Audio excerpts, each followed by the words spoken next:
just a hack. He's just an absolute hack. And he gets his ass kicked by his teammates every week. It's just, it's terrible. It's just terrible. This is between two teams that are undefeated, but have not necessarily proved themselves. And I would argue Kentucky has proved themselves slightly more with their win against Florida, which has been recognized as a rankable, good SEC program. Not great, but good SEC program. So now here these two teams face off. Ole Miss has looked a little shaky, especially this last game against Tulsa that they had that was a little close for comfort, that I think Ole Miss fans would not like to see those types of games against weaker opponents. On the flip side of things, Kentucky having some offensive woes. Their offensive line is playing like crap after losing a lot of guys to the NFL. So here we are with this game. What do you think is, who do you think comes out firing? Is this going to be Kentucky all the way, or do you think Ole Miss is just like a sleeping giant ready to fire? I'm a Kiffin guy. I am. I'm a big Kiffin guy. I don't know why. I know he screwed over the Vols. I know he screwed over other teams. I know he was a goofball in the NFL. I understand that. I still am a Lane Kiffin guy through and through. I think he's a character. I like Lane Kiffin. I have a weird faith in Lane Kiffin just because he doesn't give a fuck about anybody else except for the players on his team. So I like Ole Miss.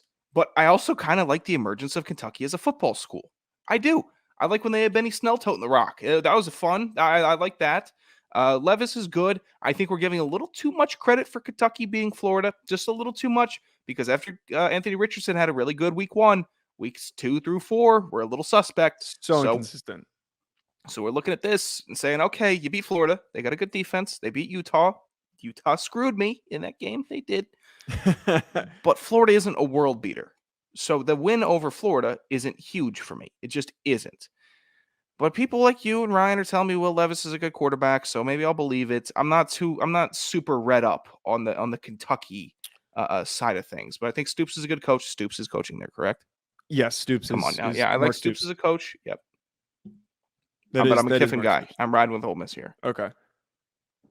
The thing that gets really complicated for me with this game is I want to lean Kentucky because of I give a little more credit for the game that they played against Florida than I think you do, which is understandable. Florida played like crap that game. They were non-existent. However, I am reluctant to totally buy in for a lot of the reasons that you kind of talked about there. And the one that scares me the most is the fact that they have one of the worst statistical offensive lines. Like they have, bottom tier, like bottom 10 in terms of yards per carry, rush yards per game. And then they're also one of the worst teams in terms of sacks allowed, which is seriously problematic. Florida's defense doesn't have a pass rush. It has a non-existent pass rush. They weren't really able to do a whole lot in that game. And I know that Ole Miss isn't necessarily like a world beater pass rush defense and all the things that they have there, but I think that they could hit home and they can make some plays on Will Levis. And as we've seen in Will Levis's career, he is a quarterback when flustered, tends to press and make mistakes like Anthony Richardson does. So I'm leaning Ole Miss in this one, Sean. I'm in the same boat as you. As much as I'd like for Kentucky to win this football game, and as Ole Miss hasn't really played anyone tough, Kiffin's going to rally his guys and he's going to bring them to play. And the strategy here needs to be just go after Will Levis. They're getting Chris Rodriguez back, who's a talented running back. But if you force Will Levis to overdo things and he turns the ball over, that's how you win this football game. And it shouldn't take much because that offensive line is playing like shit. Here's the thing. Ole Miss is favored by 6.5 here. I know this is not a betting show, but the betting sometimes indicates a little more than some of the box score. Ole Miss hasn't played anybody.